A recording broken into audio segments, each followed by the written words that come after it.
Hey, Facebook family. It is Sunday, a minute or two past 8 o'clock, so you know what that means. We are back once again for your weekly self-care nuggets and all that good stuff. So come on in, get comfortable, invite some friends, go ahead and like and share this post, and grab you a snack if you need to. But come on in, leave me a comment. As always, let me know that you are watching so that I can enter your name into the last quarterly prize pack drawing for this year.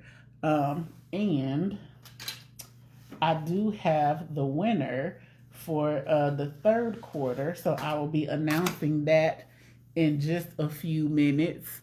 But don't forget to leave me a comment. Let me know that you are watching and that you were here, even if you're watching on a replay, because I do go back and check. Also, just want to let you know that if you miss a Self-Care Sunday and you go back and they're deleted, I have been uploading them on my YouTube page. So you can go find me on YouTube under C. Jaquise, just like this page, and the Self-Care Sundays will be there moving forward. So we'll see how Facebook does with how they're saving things and or whether they're deleting or whatever. But either way, the videos will be there. So if you miss it, you can go back and you can watch it there. You can share it with folks and check it out on there. I'm still trying to figure out how to shorten them down to little clips where you get enough of it to be valuable and make sense in a little clip. But until then, we're gonna keep it rolling with the lives, and I'll post them on YouTube or wherever else we need to so that y'all can see them. Other announcements. If you are subscribed, excuse me, to my website, you should have gotten an email today with October's newsletter with some announcements, some save the dates, and some other good things. As always, subscribers get the info and the scoop first. So if you are not subscribed, go ahead and do that so that you can stay abreast on what's going on, where I am, what's what. I share small business spotlights in there, all kinds of good things. There's a counseling corner where I talk about some things that I share with patients in therapy, just some good mental health notes and nuggets in general. Events where I'm going to be, what I'm doing. I give you a recap and update of kind of what's been going on just with me personally. So you get a little behind the scenes and inside scoop. Sometimes I share pictures from the events and different things that I've done. So, you know, just a little appreciation token for my subscribers. And again, they get all the info first. So they got to save the dates for some of the things that are coming up in 2026. Some of the things that y'all don't know about yet got dropped on them in this email. So again, if you're not subscribed, go on over to cjaquise.com and do that so you can stay on top of everything that's happening. We are going to be doing another mental health retreat this year, and I'm going to set up a payment plan. So for anybody who wants to come and finances may be an issue, you can set that up and we'll take care of that. So it gives you time to get your registration and ticket price out of the way. So then if you're coming from out of town, you can just work on your airfare. So that will be coming soon. But the folks in my subscribership, they got the dates for that. I didn't tell them the theme yet, but I'll be sharing that a little later too. But anywho, let me go ahead and give you the winner for this month. Our winner for, well, not this month, for this quarter is someone who has been rocking with us for a long time and needs a little extra love right now as she is in a period of bereavement. So let's keep her lifted in our prayers. Our winner for this quarter is none other than Mother Betty Shells. So Mother Shells, we love you. We are praying for you and keeping you and your family lifted up. And I will be putting together your prize pack and making sure you get that ASAP. Again, she's always supportive. She'll pop on, and she may not say a whole lot, but she'll leave a comment or a little message to let me know she's watching, or tell me in person that she saw or she was watching. So I appreciate each and every one of you that comes to hang out with me on these self-care Sundays, because you don't have to give me your time. You don't have to let me speak anything into or over your life or pour into you at all. But I thank you. I appreciate your trust and your confidence in me and your support. I don't take that lightly. So keep coming back, keep hanging out with me. Hopefully you're learning some things, and it's helping you take better care of yourself. So let's get into tonight's topic. Tonight, I just wanted to kind of have a little heart-to-heart with y'all, a little check-in, and see where we're at, and talk about a few things that have been prevalent in therapy, in conversation, just kind of in the atmosphere. I know that the political climate is a huge stressor for a lot of people right now. And I just want to give you a few tips to help you minimize that, because a lot of it we have no control over right now. All we can do is pray and make sure that we're at the polls anytime there's an opportunity to vote, and lift our voices and exercise that right. Make sure that we are staying knowledgeable about what's going on, about policies, about laws, about different things that are coming into play. So that we can be aware and make educated and informed decisions, that we use our voice and our voting power and all of those things. But in the meantime, to help minimize some of that anxiety and worry, one, limit your news intake. And that's for anything, not just politics, but news in general. Whether it's through social media, on TV, whatever, limit that intake.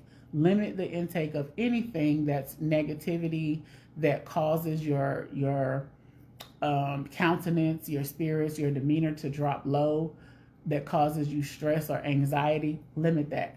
Yes, we all want to know what's going on and stay aware of current events and different things that may affect us, but limit that. I personally read the news rather than watch it, because I can control the intake and how much and when and how often. So if I'm already having a rough day or struggling, it's not the time for me to indulge in a bunch of news. If I'm already having a heavy day in therapy, I'm not even going to touch the news. I'm not watching unless it's hurricane tracking, whatever. 2, take some time to unplug. Step away from everything, from your phone, from social media, from anything social. Give yourself, your brain, your emotions a break. Take some time to just relax, to still your spirit, your mind, your soul, your body, to steal away with Jesus, to pray, to meditate. Whatever you do in your quiet time and space, make sure that you're taking that time. If it means just laying in the bed for a little bit longer in the morning and centering yourself and grounding yourself, preparing your mind for the day. If you're like me, when you come home, ain't nobody in my house but me, but I still do this. I sit in my driveway for a few minutes in my car before I come in the house. And sometimes that's just me decompressing from my day when I'm at the office or wherever. If I'm working from home that day, my office is kind of separate from the rest of my house. So when I step up and over that threshold, work stays in that room. Typically, I pack my bag and put all my stuff in it and sit it by the door so that I'm ready to go out the door the next morning to my office or wherever I need to be. So at the end of your day, leave work where it is. Unplug from everything. It's easy for me to bring stuff home from my therapy sessions, from my clients, because when you're dealing with people and you have compassion, you think about what they're going through, you think about the things they've shared. But I have to be able to turn that switch off and walk away from it so that my mind can rest and relax. Set healthy boundaries. If you're at your capacity for peopling that day, stop. Let it be known, you know what? Right now, I can't hold space for anybody else. I'm barely holding space for myself. I'm barely processing and dealing with all my own stuff. Can we talk about it tomorrow? Can I get back to you? It's okay to not be available every time somebody asks or calls or wants to talk to you or needs you for something, because guess what, at some point you're not going to be here and they're going to have to figure it out. And I don't say that to be harsh or to be mean. I'm saying that to be realistic and to help you set healthy boundaries, because sometimes people can feel like they're entitled to your time and your space, especially with family, and it's real easy for them to call and just dump on you or assume that you have the time, the space, the energy, the whatever to give to them because you're family, and they can get offended if you don't.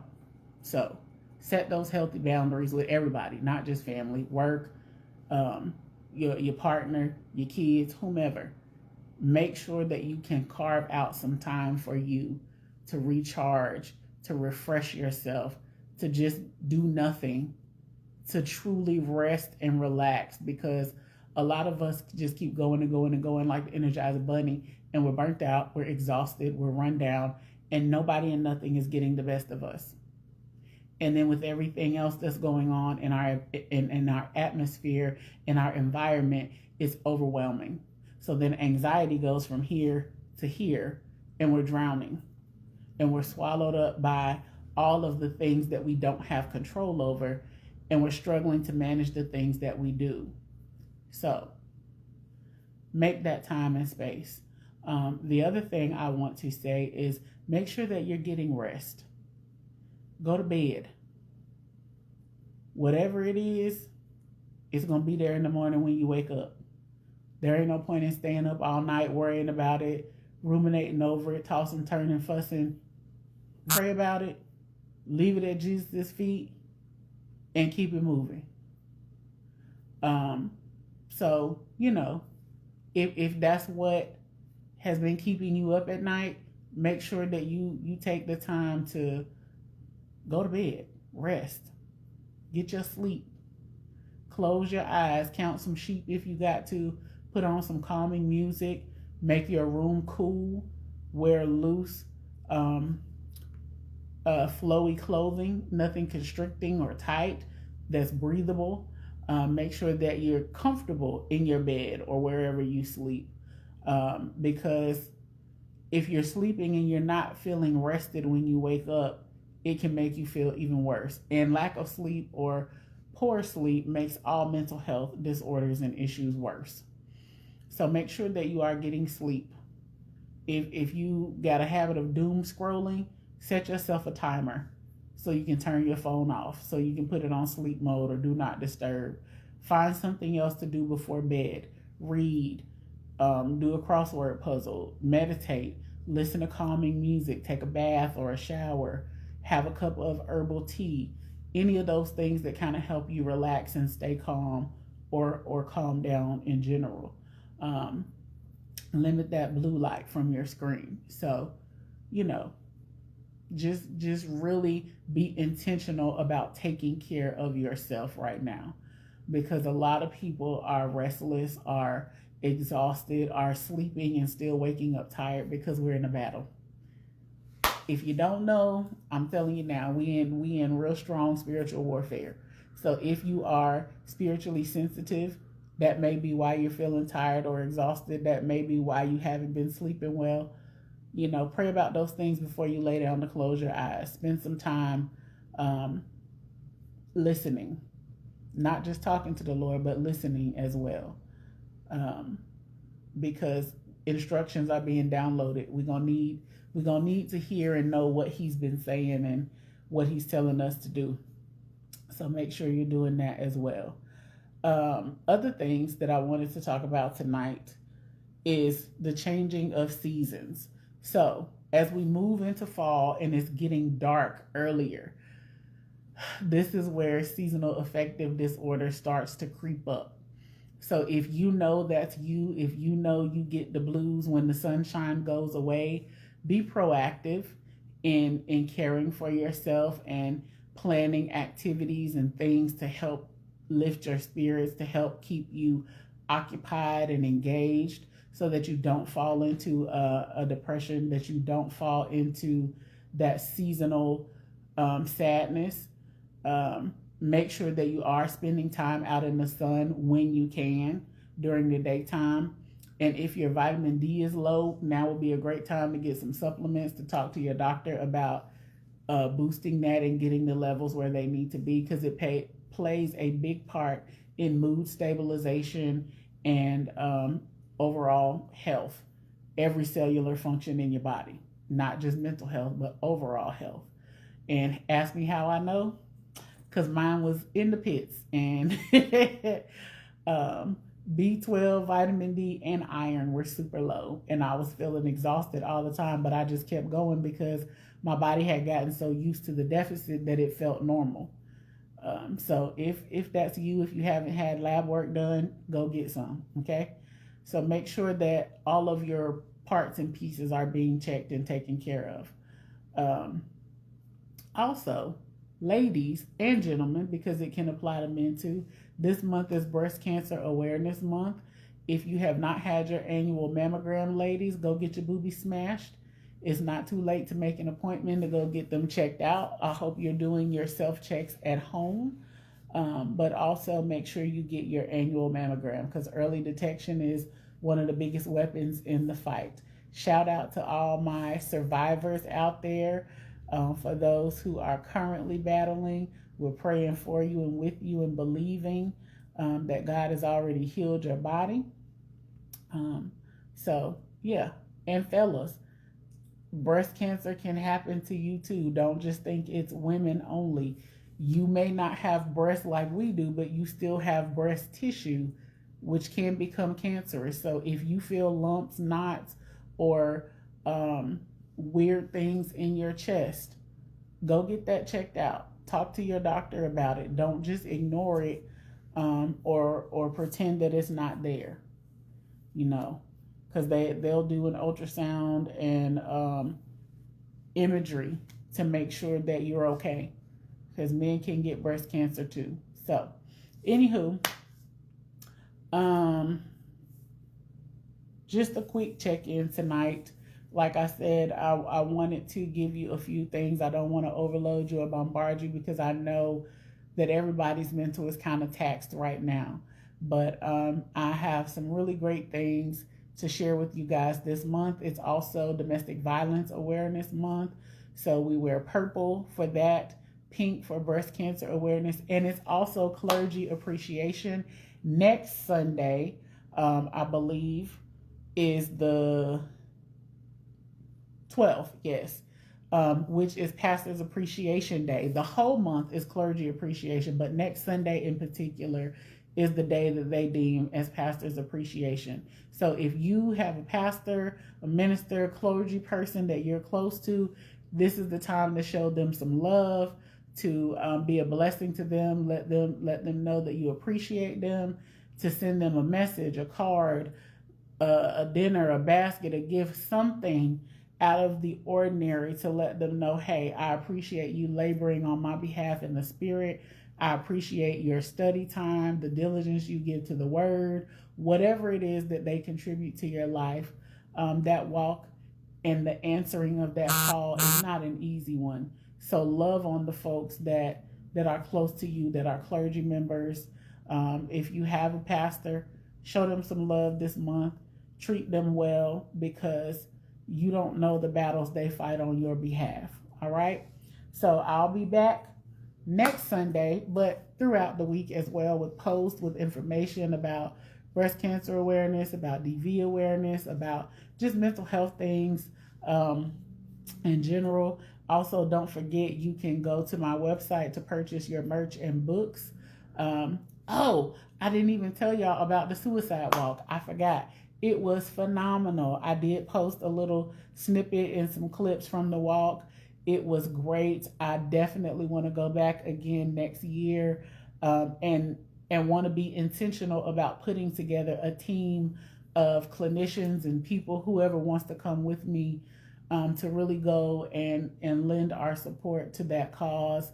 Because like I said, this year it hit a lot different for me with losing Chloe, and being a support to my dear friend Brooke, and the loss of her daughter. Just, it hit completely different when you've lost someone to suicide. And at the walk, they have a station for honor beads, and each color represents something different. So I wore my blue beads because I'm a supporter of the cause. I wore my turquoise beads for someone who was struggling, and I wore my purple beads because I've lost a friend or loved one to suicide. So again, I was honored to be there, met some really amazing people, got to talk to them about mental health and give away all kinds of goodies. I sold some books and t-shirts. My prayer is your weapon and therapy is your strategy shirt is the one that I took with me. And I thought it was appropriate for the cause. So several people stopped and liked it and wanted to take pictures of it and purchase it. And, so I was glad to be there. I sold some books and gave people words of encouragement. They bought prayer books.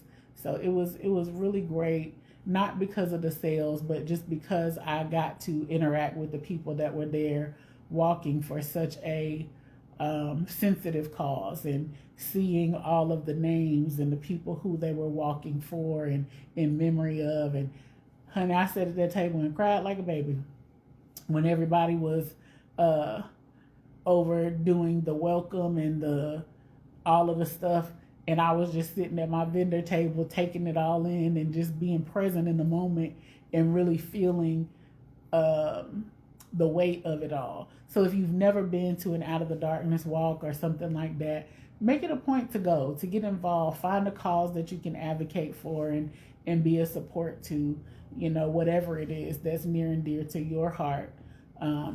There's a lot of breast cancer events this month. There's DV events this month. So if either of those things resonates with you, go out, meet some people. If you have a testimony or a story to share that could help somebody else, do that. You never know who may be waiting to hear your story that may become whole or healed or better in some way because you shared it. All right, so that's all I got for y'all tonight. I hope that something in this little box of nuggets was helpful. It's a little 6-pack. But I hope that something was helpful and that it blesses you or someone that you know and love. Share it with somebody who may need it, and come back and hang out with me next Sunday. Y'all be blessed and have an awesome, awesome week. Love you much.